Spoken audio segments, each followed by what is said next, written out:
Mike Bloomberg was in the race for like 15 minutes and spent $500 million. The guy was all over every single television show on earth.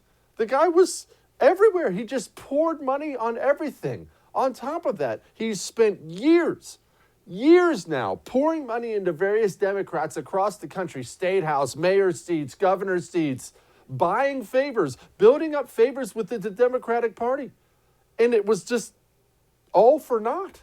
I have a hard time wrapping my mind around blowing that kind of cash. Now, before we continue to make fun of Bloomberg, let's be honest. He's worth $60 billion. So $500 million really is a drop in the bucket for him. Trust me, he's not sleeping in the poorhouse tonight. He'll be just fine. But that is such a stunning waste of money. My goodness, you don't normally see a man lose that kind of money that fast unless he gets divorced. Here's Van Jones on what happened with Bloomberg. I think it's not a mystery what happened, why Joe Biden suddenly emerged. It wasn't about Joe Biden. Elizabeth Warren destroyed Bloomberg. Yeah. We haven't said her name. Elizabeth Warren, not Joe Biden, destroyed Bloomberg and knocked that out. You should thank her. Yeah, he should thank her. Look, it's just that simple. That debate that he went out, the one I said he won, we can get to that in just a second. That debate where he went out with all the other candidates and they changed the rules to get Bloomberg on the stage because this is before they decided they were going to back Biden. And Bloomberg gets up there and Elizabeth Warren just crucifies him. And you remember that was the debate where she's her obnoxious self and she's waving her hands around the whole time. And I have a plan for that. And she's talking over everybody and interrupting everyone. And she's just absolutely terrible. But she did. She took about a 2 or 3 minute clip of Bloomberg having all these NDAs, these non-disclosure agreements signed with women that he has, like, I don't want to say what he did because I don't know. Supposedly harassed, whatever. We don't know what he did because they all signed agreements and where he probably wrote a little check and they agreed to never talk about it again. And Elizabeth Warren chose to talk about it. And that was the country's real first introduction to Bloomberg, the person. Now, they'd all seen a TV commercial. I mean, my goodness, somebody in a mud hut in Rwanda has probably seen a Mike Bloomberg TV commercial at this point in time. But that was the first time you got to see an unproduced Mike Bloomberg, and he came off terribly, which, again, blows my mind because when you spend that kind of money, he wasn't just throwing it at TV. He was hiring comedians to help give him a personality. He had hired this guy and that guy and anybody with a brain, Bloomberg's stroking a check to. Hey, make me likable. And you didn't have anybody on your campaign staff that prepared you for being attacked on the debate stage?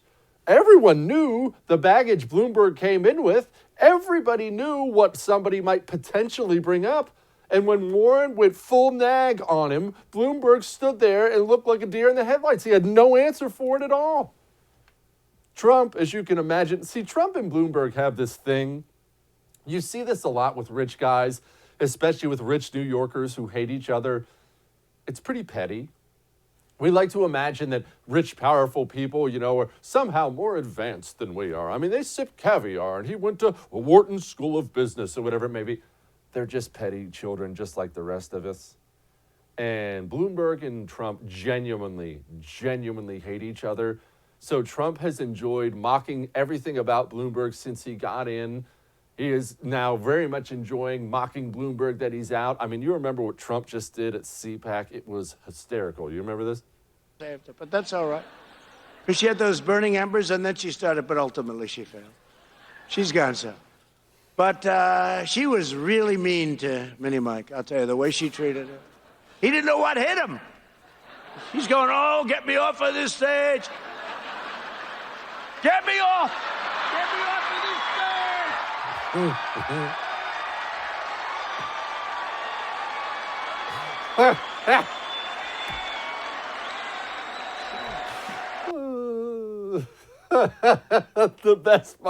The best part of that video is when he steps back from the mic and he goes, it's true.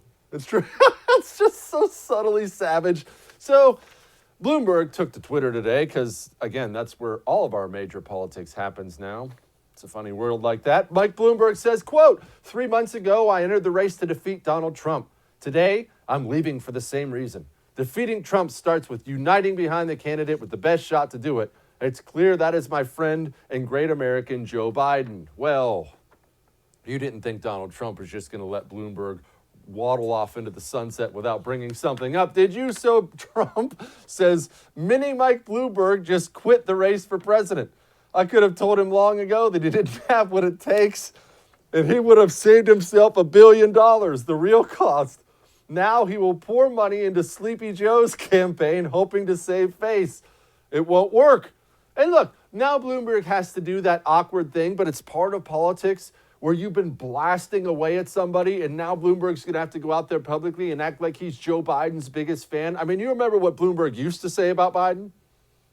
We need somebody that can give us results, improve our school systems. So they can't do that? I don't think that any of them have the experience to do it. Joe Biden doesn't have the experience. He's never been a manager of an organization.